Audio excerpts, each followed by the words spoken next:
La Sociedad Española de Radiodifusión presenta... Ser... ¡Viva la radio! Podcast. Siempre. Las 8 de hoy por hoy en Ser Podcast. Hola, muy buenos días. Les saludamos esta mañana desde Pamplona, desde el centro de esta ciudad, que huele ya a final de verano, pero que se resiste a abandonar el carácter festivo que recorre sus calles casi con el inicio de esta estación. Este fin de semana se celebra aquí San Fermín Chiquito, con el grande vibra todo el país. Con este disfrutan sobre todo los pamploneses. Estamos en pleno casco viejo, en la sede del Instituto Navarro de Administración Pública, muy cerquita de la catedral y por donde ayer veíamos pasear, aprovechando el sol que aquí sí que hacía, a centenares de visitantes. Y es que se acaba el verano, pero no la atracción que esta ciudad y que esta comunidad ejercen sobre tantísima gente que opta por hacer turismo aquí, incluso fuera de la estación veraniega. De esto vamos a hablarles hoy, de turismo, de lo que significa para esta ciudad, lo que significa para esta comunidad, y les explicaremos algunas de las cosas que se pueden seguir haciendo aquí, aunque el calendario vaya tirando hojas y las tardes se acorten. Pero desde aquí hoy también les contaremos y analizaremos toda la actualidad que en buena medida sigue pasando por Venezuela. El candidato opositor venezolano Edmundo González Urrutia lleva 12 días en España, solo 12 días, no más. Y en este tiempo el Congreso y el Senado han aprobado pedir al gobierno que lo reconozca como presidente legítimo, pese a que prácticamente ningún otro país occidental lo ha hecho. El debate lo forzó el Partido Popular y ahora ha hecho lo mismo en el Parlamento Europeo. La Asamblea de Venezuela quiere que Nicolás Maduro rompa todas las relaciones con España. Antes de ayer supimos que Edmundo González había firmado un documento reconociendo a Nicolás Maduro como ganador de las elecciones. Lo hizo en Caracas, en la residencia oficial del embajador español, y dice que el chavismo lo coaccionó para firmarlo antes de abandonar el país. Horas después, el responsable de Exteriores del Partido Popular acusó al gobierno de Pedro Sánchez de estar implicado en un golpe de Estado en Venezuela, y así hemos llegado hasta hoy. Anoche eran pasadas las 11 aproximadamente cuando el equipo del opositor, Edmundo González Urrutia, difundió un comunicado en el que negaba categóricamente que hubiese sido coaccionado ni por el gobierno de España ni por el embajador español de Venezuela. De hecho, ha vuelto a dar las gracias al gobierno. Jefe internacional de la SER, Pablo Morán, buenos días. Hola Ángeles, buenos días. Pablo, González Urrutia dice que así espera aclarar los malentendidos que haya podido generar esa fotografía suya firmando el documento en la residencia del embajador español, una imagen por la que aquí el gobierno también ha tenido que dar explicaciones. Bueno, esta aclaración de González Urrutia es sobre todo una desautorización al Partido Popular. Nada de coacciones por parte del gobierno de España y su embajador, todo lo contrario, algo que por otra parte ya nos había contado aquí horas antes en la SER a Casal el abogado del opositor, José Vicente Aro. En modo alguno, que el gobierno de España está propiciando un golpe en modo alguno. Estamos muy lejos de eso. Eso sería una especulación de tipo político. ¿Usted tiene conocimiento de la participación de España en algún tipo de negociación? En lo absoluto, no tengo conocimiento de la participación de España. A esto el propio Edmundo González añade y confirma que las únicas gestiones de España fueron para garantizar la seguridad de su salida del país en virtud de su propia petición de asilo a nuestro gobierno. El ministro Álvarez ha agradecido el gesto. Con un mensaje en redes le agradece defender la verdad frente a las calumnias e injurias contra España y su servicio exterior. El ministro respondía este jueves sobre la presencia del embajador en la foto de su residencia con Edmundo González y los hermanos Rodríguez. Que el embajador y Edmundo González compartían un mismo espacio físico. Solo hay un salón, era la misma casa, pero él cumplió escrupulosamente esas gestiones. Esas gestiones eran garantizar la seguridad del opositor sin inmiscuirse en su negociación con el chavismo. Pablo, seguimos en el abierto. Hasta ahora. Recordemos que Edmundo González estaba acogido en la Embajada de Países Bajos, no en la española, en la de Países Bajos. Y muy probablemente, como Países Bajos no les permitió chantajearlo en la residencia de su embajador, fue trasladado a la residencia del embajador español para que el chantaje y la coacción fueran posibles. Para la salida del presidente electo, su coacción y su envío al exilio, el gobierno de España ha sido un cooperador necesario. El gobierno de España está implicado en el golpe de Estado que se ha producido en Venezuela. Fueron estas declaraciones de Esteban González Pons ayer en Es Radio las que llevaron este choque entre el Partido Popular y el Gobierno a otro nivel de confrontación. Alberto Núñez Feijóo no ha desautorizado a su vicesecretario y el Partido Socialista pide su dimisión. David Junquera. El PSOE reclama el cese y el Gobierno aprovecha el regalo de Pons para parapetarse. Me parece calumniante que una persona como él diga esto si no es porque realmente ha perdido toda ética. Montero acusa al eurodiputado de calumnias y Álvarez exige a Feijóo que lo llame al orden. Que acusa a España de cosas que son absurdas, pero tremendamente injuriosas. Le exijo que le desautorice inmediatamente. Una petición de castigo que lleva al PP de nuevo a relacionar al gobierno Sánchez con Maduro. Se está contagiando demasiado el gobierno de los tics autoritarios de un dictador como es Maduro. Cuca Gamarra demanda explicaciones de lo ocurrido en Caracas y Feijóo va un poco más lejos con 3 exigencias. En primer lugar, el embajador en Venezuela ha de ser reemplazado. En segundo lugar, el ministro de Asuntos Exteriores español ha de presentar su dimisión. Y en tercer lugar, el presidente del gobierno de España ha de dar explicaciones inmediatas. El líder del PP ha evitado valorar las palabras de Pons a pesar de la insistencia de los periodistas. Desde Caracas, Nicolás Maduro ha dicho hoy que Edmundo González le pidió clemencia antes de salir del país. Me da pena ajena que usted, señor González Urrutia, que me pidió clemencia a mí, no tenga palabra por lo que se empeñó y alegue su propia torpeza y su propia cobardía para tratar de salvar yo no sé qué. Su moral la perdió para siempre. Y también esta madrugada el presidente de la Asamblea Nacional ha acusado al opositor de estar ebrio cuando firmó el documento en el que reconocía a Maduro como presidente. Aquí hay algo que debo decir, por mi experiencia como psiquiatra. Había un cierto tufillo alcohólico en la reunión antes de que llegara el embajador con las botellas. Eso se lo digo a los efectos de que a cierta hora de la noche, cuando nos envían una propuesta de la carta que firmaría el señor González Urrutia, buscamos la manera de que él ratificara que en efecto esa era la carta y no hubo manera de encontrarlo. Me imagino que un poco potenciada el cansancio por el efecto del alcohol y de los medicamentos que toma para sus dolencias. Jorge Rodríguez ha publicado estos audios de la reunión que mantuvo él mismo y la vicepresidenta Delcy Rodríguez con el opositor en la residencia del embajador español.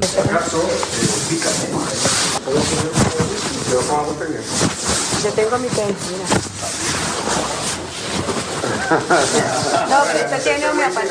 No se escucha muy bien, pero el presidente de la Asamblea venezolana asegura que este es un audio que demuestra que no coaccionaron a Edmundo González y que la reunión fue cordial. A todo esto, el Parlamento venezolano también ha aprobado esta noche repudiar a algunos eurodiputados que han votado a favor de reconocer a Edmundo González como el presidente legítimo.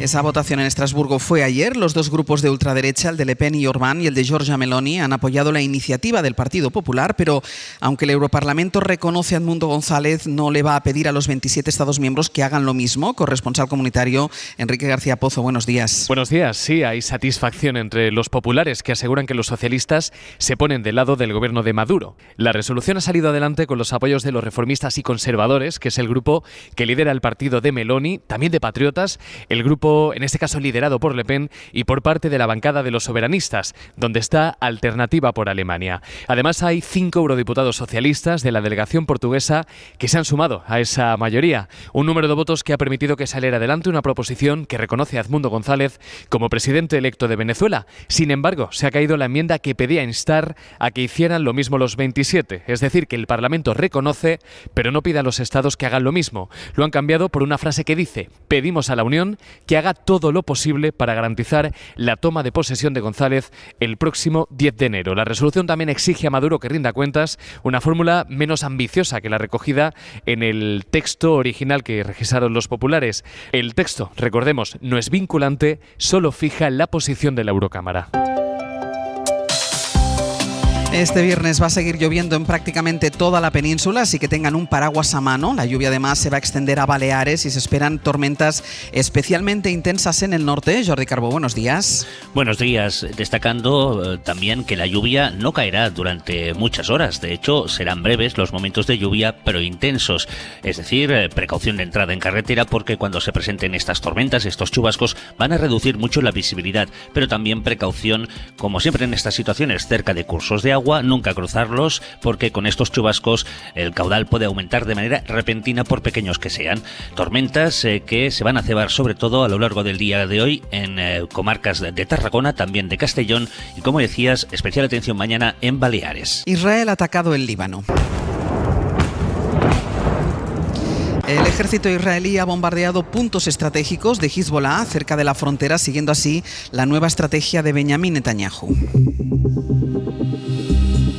Y es que Israel quiere cambiar el foco de la guerra en Oriente Próximo y se está centrando ahora en el Líbano. 37 personas han muerto y hay casi 3.000 heridos por las explosiones, primero de los buscas y después de los walkie-talkies de los milicianos de Hezbollah. El objetivo era dejarlos incomunicados. Estados Unidos dice que su apoyo a Israel sigue siendo inquebrantable. Ángel Villascusa, buenos días. Buenos días, lo ha dicho la Casa Blanca, aunque insisten en que la solución con el Líbano debe ser diplomática. Sobre el terreno, Israel ha lanzado esta noche un ataque contra el Líbano en el que ha destruido, dicen, cientos de cohetes que según ellos apuntaban a su territorio.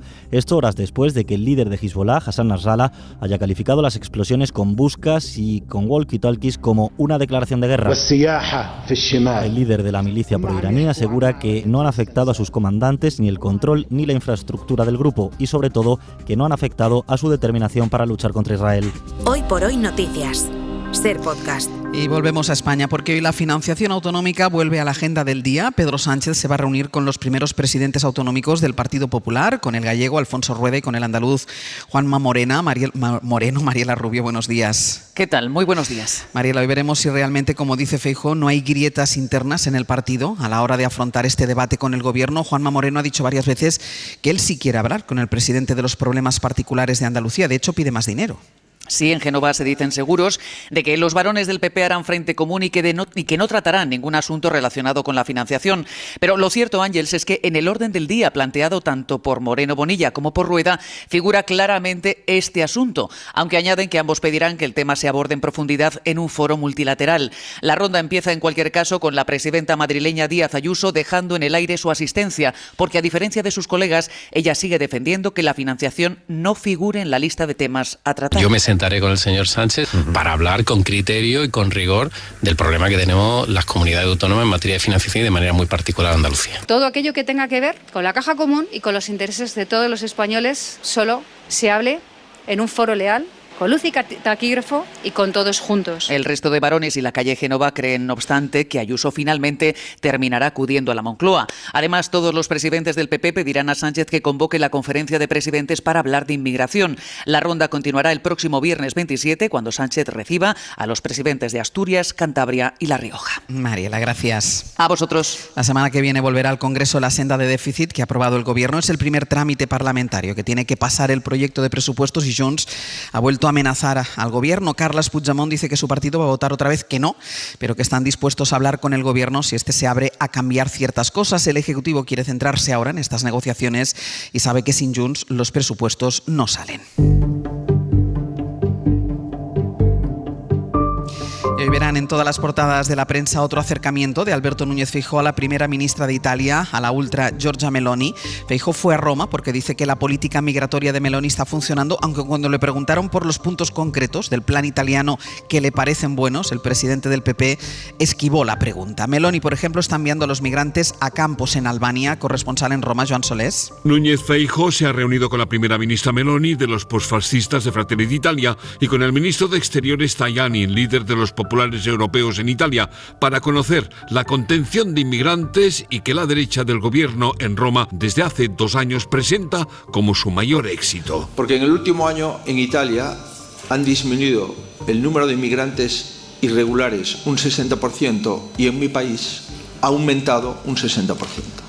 Por tanto, la política migratoria en Italia funciona y en mi país no. En Italia funciona porque su gobierno paga centenares de millones a los países norteafricanos para que retengan a los inmigrantes. En una Italia donde la mafia es terror y desgracia, Núñez Feijóo la ve en la inmigración. Vamos a ser contundentes en evitar que las mafias que trafican con personas puedan utilizar a esas personas para hacer negocio. Y también en el régimen venezolano. Y la evidencia de que algunas de esas prácticas mafiosas han tenido como escenario la embajada española. Que Núñez Feijóo hable de mafia en Italia, en Roma, no parece muy oportuno. Y todavía nos queda algo para contarles, y es que el diputado de Vox, Carlos Flores Juberías, que está condenado por maltratar a su exmujer, recordarán, es finalista de un concurso de relatos por la igualdad de género. El premio lo organiza el Ayuntamiento de Valencia, donde gobierna el Partido Popular con la ultraderecha. El consistorio alega, lo justifica, diciendo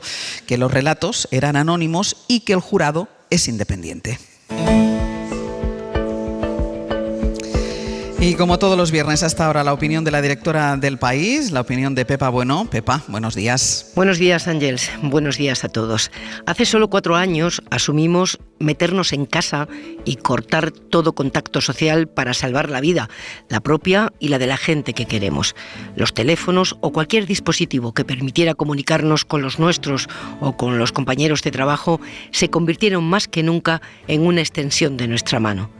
Esta semana hemos comprobado que se puede fabricar una partida de aparatos de comunicación que, activados a distancia y simultáneamente, se convierten en una bomba gigantesca. Estamos digiriendo a la carrera este tiempo distópico y el miedo que provoca lleva en volandas a los que buscan chivos expiatorios. Pero tenemos que ser capaces de detenernos y hacernos preguntas. ¿De verdad es la inmigración el primer problema de España, como dice la encuesta del CIS? ¿Tiene la culpa la inmigración de los sueldos precarios de nuestros hijos, del precio de la vivienda, de los problemas de la sanidad? Y en 10 minutos empezaremos el abierto hoy desde Pamplona y con María Lorrea, con Carlos Sánchez y Javier Aroca. Para no perderte ningún episodio, síguenos en la aplicación o la web de la SER, Podium Podcast o tu plataforma de audio favorita.